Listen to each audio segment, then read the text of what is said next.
Hello students, welcome back to your own learning platform Vedika Commerce classes. Here we are going to solve a numerical question of double column cash book. ठीक है, इससे पहले हमने single column cash book कैसे prepare करते हैं वो बनाया था लास्ट वीडियो में। अगर आपने नहीं देखा है तो एक बार देख लेना। अब हम यहाँ पे डबल कॉलम कैश बुक बनाने जा रहे हैं और यहाँ पे हमारी कुछ कॉन्ट्रा एंट्रीज भी होती हैं। अगर इस क्वेश्चन में आएंगी तो हम उनको सॉल्व करेंगे। ठीक है, दूसरी तरफ हमारी जो डबल कॉलम कैश बुक होगी उसको हम कैसे प्रिपेयर करेंगे, चलिए अब इस क्वेश्चन को सॉल्व करते हैं। मेरे पास जो बुक है वो 2018 एडिशन टीएस ग्रेवाल है। आपके पास जो भी बुक होगी होपफुली यही होगी। अगर एडिशन चेंज होगा तो उसके अकॉर्डिंग हो सकता है क्वेश्चन आगे पीछे हो। अगर नहीं है तो क्वेश्चन आपकी स्क्रीन पे फ्लैश हो रहा है, आप इस क्वेश्चन को नोट कर लें और उस क्वेश्चन के अकॉर्डिंग हम यहाँ पे क्वेश्चन सॉल्व करेंगे। डन, तो हम क्वेश्चन स्टार्ट करते हैं। ये क्वेश्चन नंबर मेरी बुक के अकॉर्डिंग ये क्वेश्चन नंबर 7 है डबल कॉलम कैश बुक का। फाइन, तब हम क्वेश्चन स्टार्ट करने से पहले क्वेश्चन का नेम लिखते हैं। इन द बुक्स ऑफ, हम यहाँ पे जो मेसर्स गुप्ता की बुक बन रही है तो हम उनका नाम लिखेंगे in the books of messrs Gupta cash book. Fine, अब इसका हमारा फॉर्मेट कैसे वो बनता है, डेट, पर्टिकुलर्स और कैश। यहां तक तो हमने सिंगल कॉलम में भी बनाया था। अब यहाँ पे एक और कॉलम बैंक का ऐड हो जाता है। इट मींस बैंक के अंदर जो भी ट्रांजैक्शंस होंगी वो बैंक वाले कॉलम के अंदर ही रिकॉर्ड होंगी। अब कैश ट्रांजैक्शंस अलग रिकॉर्ड होंगी और बैंक ट्रांजैक्शंस अलग रिकॉर्ड होंगी, उनको हम सेपरेट यहाँ पे रिकॉर्ड करेंगे। डन, अब यहाँ पे हमारी कौन सी वाली एंट्री होती है, टू साइड में जब कैश या चेक आएगा तो हम यहाँ पे रिकॉर्ड करेंगे। कैश आएगा तो कैश वाले कॉलम में और अगर चेक आएगा तो बैंक वाले कॉलम में। फाइन, दूसरी तरफ बाय साइड हम कौन सी रिकॉर्डिंग करते हैं, जो भी हमारे एक्सपेंसेस होते हैं जिनकी वजह से हमारा कैश आउटफ्लो हुआ होता है। अगर कैश आउटफ्लो हुआ होगा तो हम कैश वाले कॉलम में लिखेंगे और अगर हमारे चेक से पेमेंट हुई होगी, बैंक से पेमेंट हुई होगी तो हम उसको बैंक कॉलम में यहाँ मेंशन करेंगे। Fine, so let's start the question. First statement is cash in hand 800 rupees on 1 जनवरी। हमारी ये जो डिटेल चल रही है वो जनवरी मंथ की चल रही है। 1 जनवरी को कैश इन हैंड 800 है और दूसरी तरफ हमारा बैंक बैलेंस जो है वो ओवरड्राफ्ट की फॉर्म में दिया गया है और ओवरड्राफ्ट है 5700। अब पहले तो हम बैलेंस को यूज कर लेते हैं। हमारे पास क्या है, बैलेंस बीडी। बीडी जब भी हम फर्स्ट एंट्री करते हैं इट मींस हमारी ये 1 जनवरी को है स्टार्ट हो रहा है तो दिसंबर की जो क्लोजिंग रही होगी वो सीडी रही होगी और उसको हम यहाँ पे बीडी ओपनिंग के टाइम पे हम उसको ब्रॉट डाउन करके लेकर आए, इसलिए यहाँ पे बीडी हम यूज करते हैं। फाइन, तो अब बैलेंस बीडी, कैश का तो बैलेंस है हमारे पास, कैश का बैलेंस कितना है 800 रुपीज। ठीक है, मेंशन कर दिया। बैंक का बैलेंस हमें नहीं दिया है। अब बैंक का बैलेंस नहीं दिया है तो हम उसको ऐसे ही छोड़ देंगे, लेकिन बैंक बैलेंस के नाम पे हमें ओवरड्राफ्ट दिया है। ओवरड्राफ्ट दिया है इट मींस हमने बैंक से ऑलरेडी कैश विड्रॉ कर रखा है। हमने, हमारे ऊपर ऑलरेडी बैंक की लायबिलिटी है जो अब हमें यहाँ पे पे ऑफ करनी है, जो अब हमें यहाँ पे सेटल डाउन करनी है। तो ओवरड्राफ्ट की रिकॉर्डिंग हम हमेशा अपोजिट साइड में करेंगे। ठीक है, तो हम यहाँ पे बाय बैलेंस बीडी ही करके लिखेंगे। बीडी ही है, बैलेंस ही ब्रॉट डाउन है, लेकिन ये बैलेंस कैसा है, नेगेटिव बैलेंस है, इसलिए हम इसको अपोजिट साइड में लिखेंगे। और हमारे पास यहाँ पे कितना था 5700 रुपीज। 5700 रुपीज का हमारे पास ऑलरेडी ओवरड्राफ्ट है। अगर ये नॉर्मल बैलेंस होता, हमारे पास स्टेटमेंट होता कैश बैलेंस 800 और बैंक बैलेंस 5700, बैंक बैलेंस, तो हम उसकी रिकॉर्डिंग यहीं पे करते, हमें दो बैलेंस बीडी की रिकॉर्डिंग करने की जरूरत ही नहीं पड़ती। लेकिन यहाँ पे एक को तो बैलेंस करके कैश को तो बैलेंस की फॉर्म में दिया गया है और बैंक बैलेंस को ओवरड्राफ्ट की फॉर्म में दिया गया है, तो हम उनको अलग अलग दो जगह बीडी की हम बैलेंस बीडी की एंट्री करेंगे। ठीक है, clear. Next entry is received a cheque from Bharti.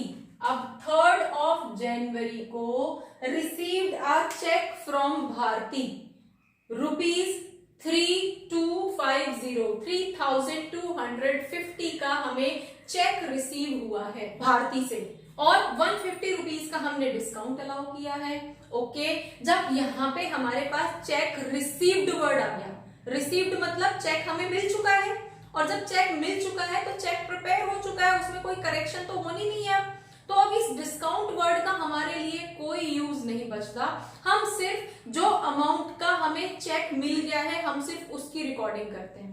ठीक है, तो ये जो डिस्काउंट वर्ड लगा के आपको कंफ्यूज किया जाता है, ये सिर्फ कंफ्यूज करने के लिए आपको पहले समझना पड़ेगा कि इसमें क्या हमें इस डिस्काउंट को ट्रीट करना है या नहीं करना है। अगर हमें सिंपली बोला जाता कि डिस्काउंट दिया गया है और चेक रिसीवेबल है, या इतना पैसा उससे रिसीव करना है और उसमें डिस्काउंट देना है, तो इट मींस हमारे पास अभी चेक प्रिपेयर नहीं हुआ है, तो हम अब यहाँ पे सेल वैल्यू कैलकुलेट करेंगे, सेल वैल्यू में से डिस्काउंट को माइनस करेंगे, तब जाके जो फाइनल वैल्यू आएगी उसको चेक पे लिखेंगे।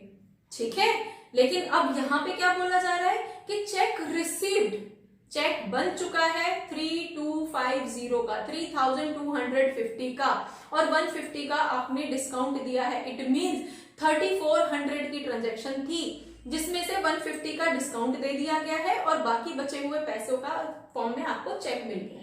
ठीक है, अब एक और चीज, हमें चेक मिला है, अगर हमने वो सेम डे बैंक में डिपॉजिट कर दिया तो हमारे लिए वो इनकम है, और अगर हमने वो सेम डे डिपॉजिट नहीं किया है, क्वेश्चन में डिटेल दी गई है, आगे कुछ स्टेटमेंट के बाद में ये डिटेल दी गई है कि ये वाला चेक हम उस डेट को डिपॉजिट करेंगे, तो इसकी एंट्री हम यहाँ पे नहीं करेंगे। समझ आया?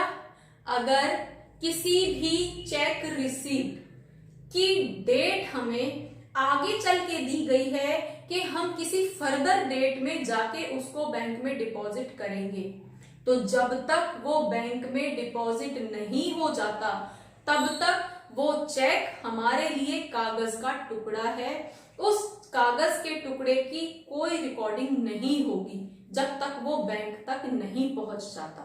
ठीक है, तो हमें यहाँ पे आगे चल के क्वेश्चन में ये हिंट दी गई है कि ये जो भारती से हमें चेक मिला है वो 9th of January को डिपॉजिट कर रहे हैं, तो 9th of January को डिपॉजिट कर रहे हैं तो इनकम तो 9th of January को मानेंगे ना, 7 को तो हम नहीं मानेंगे।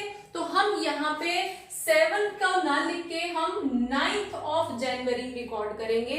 टू किससे मिला चेक? भारती से, लेकिन हम यहाँ पे भारती नाम मेंशन करेंगे नहीं, भारती का नाम उस दिन था जिस दिन भारती ने दिया था। अब तो चेक इन हैंड है हमारे हाथ में, तो हम एंट्री क्या करेंगे? बैंक में क्या गया है? चेक इन हैंड गया है ना, तो हम यहाँ पे एंट्री करेंगे to cheque in hand account. Clear हुआ ये वर्ड? चेक इन हैंड हमने क्यों यूज किया? क्योंकि ये चेक मुझे किसी प्रीवियस डेट पे मिल गया था और अब हम उसको डिपॉजिट कर रहे हैं। ठीक है, कुछ दिनों के बाद डिपॉजिट कर रहे हैं, तो उसकी एंट्री उसके नाम से ना होके चेक इन हैंड के नाम से होती है। कितने का चेक था? 3250। 3000 चेक था, तो हम एंट्री कौन से कॉलम में करेंगे? बैंक वाले कॉलम में, 3250। ठीक है, अब 15 को फिर बोला जा रहा है check received from Panna Lal. अब check received from Panna Lal, तो चेक हमें रिसीव हुआ है पन्ना लाल से और हमें आगे कोई डिटेल नहीं दी गई है कि हम आगे चल के उसको बैंक करेंगे या हम आगे उसका क्या ट्रीटमेंट करेंगे, हमें ऐसी कोई डिटेल नहीं दी गई है, तो हम ये मान के चलते कि वो हमारी इनकम है। ठीक है, तो उस केस में किस डेट में हमें रिसीव हो रही है? 15th of January को टू पन्ना लाल। अब यहाँ पे हमने पन्ना लाल वर्ड क्यों यूज किया, नाम क्यों यूज किया? क्योंकि जिस दिन वो हमें दे रहा है वो हमारी इनकम मानी गई है, वो इनकम की तरह ट्रीट हो रहा है। ठीक है, तो कितने का चेक रिसीव हुआ है? 1200 रुपीज का, बैंक के कॉलम में हम लिख देंगे। क्लियर?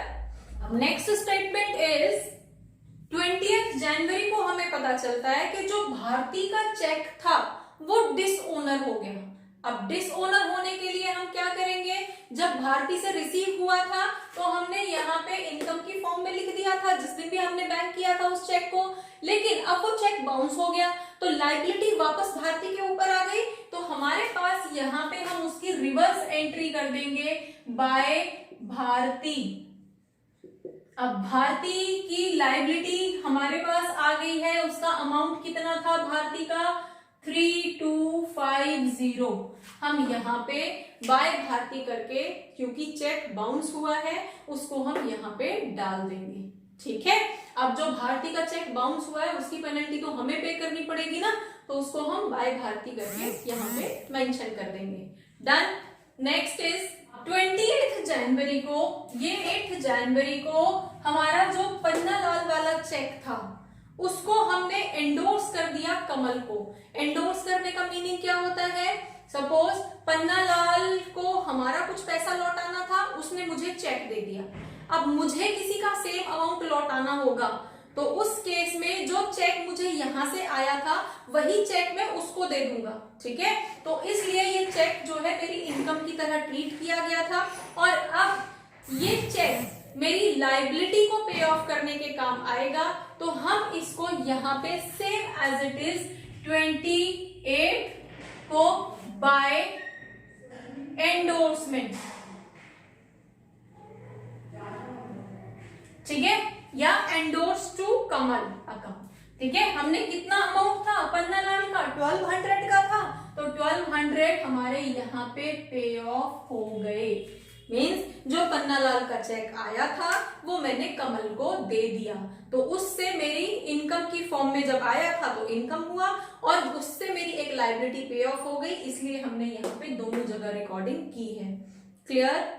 अब जो हमारी पहले चेक इन हैंड की एंट्री थी और जो पन्नालाल की एंट्री है, होपफुली क्लैरिटी आई होगी इसमें। ठीक है, तो next entry is income tax paid by cheque. अब इनकम टैक्स पे किया गया है चेक से 30th को ही, अब पे किया गया है तो हमारी एंट्री यहीं पे होगी बाय किस नाम से, income tax. No, income tax को हमेशा ड्राइंग बोला जाता है, तो बाय ड्राइंग अकाउंट।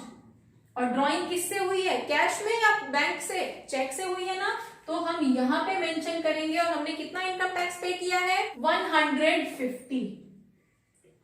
ठीक है, इतने रुपए हमने इनकम टैक्स के पे किए हैं। हमारा क्वेश्चन यहाँ पे कंप्लीट हो गया। अगेन हम अपनी ट्रांजैक्शंस को काउंट कर लेंगे। कैश में तो हमारी कोई ट्रांजैक्शन हुई ही नहीं है, तो अब हम यहाँ पे बैलेंसिंग करना स्टार्ट करते हैं।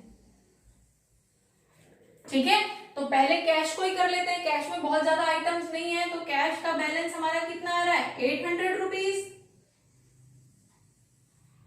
फाइन, तो 800 उस साइड तो कुछ भी नहीं है, 800 ही लिख देंगे। डन।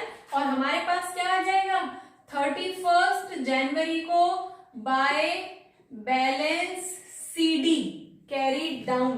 ठीक है, कितना, अब 800 में से तो पूरा का पूरा बैलेंस ही बच गया हमारे पास, 800 हमारा कैश बैलेंस आ जाएगा, जिसको हम फरवरी के लिए ब्रॉट डाउन करेंगे। फाइन, अब नेक्स्ट हम बैंक को बैलेंस कर लेते हैं। बैंक का अमाउंट इस साइड इतना है, उस साइड का अमाउंट मुझे ज्यादा नजर आ रहा है, उस साइड का टोटल कर लेते हैं। इस साइड का टोटल आता है 10,300। अब 10,300 अगर उस साइड का आया है तो वो भी इस साइड भी हम वही अमाउंट लिखेंगे 10,300 रुपीज। अब बैलेंस कर लेते हैं। 10,300 में से 3,250 एंड 1,200 हमारे पास कितना हो गया 4,450 रुपीज। जब माइनस करेंगे इन दोनों को टोटल करके कितना आता है 4,450 रुपीज। जब 10,300 में से माइनस करेंगे तो हमारा बैलेंस यहाँ पे बचेगा अपोजिट साइड। ठीक है, और बैलेंस कितना बचेगा, बैलेंस इज 5,850 रुपीज। और इसकी एंट्री हम यहाँ पे कर देंगे 31 जनवरी को बाय बैलेंस सीडी। और ये बैंक का क्या है, ये बैंक का अगेन ओवरड्राफ्ट बचा है। ठीक है, अगर इस साइड बैलेंस बचा होता इट मीन्स इनकम ज्यादा थी, खर्चे कम थे, तो बैलेंस बचता, पॉजिटिव होता, तो हम इस साइड लिखते।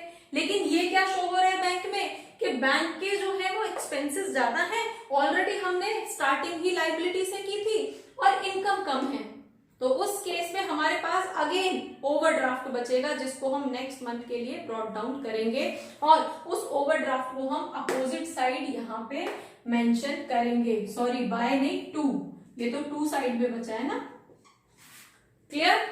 उस साइड बचता तो हम बाय यूज करते हैं और अगर लेफ्ट साइड में बचा है तो हम टू यूज करते हैं, ठीक है?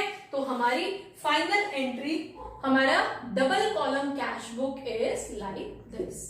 होपफुली आपको जो डिफिकल्ट एंट्रीज हैं, हम कब चेक इन हैंड लिखते हैं, हम कब ड्राइंग लिखते हैं, इनकम टैक्स को हम कैसे ट्रीट करते हैं, हम एंडोर्समेंट की एंट्री कैसे करते हैं, वो सारी चीजें यहाँ पे क्लियर हुई होंगी। So keep watching, keep learning, thank you.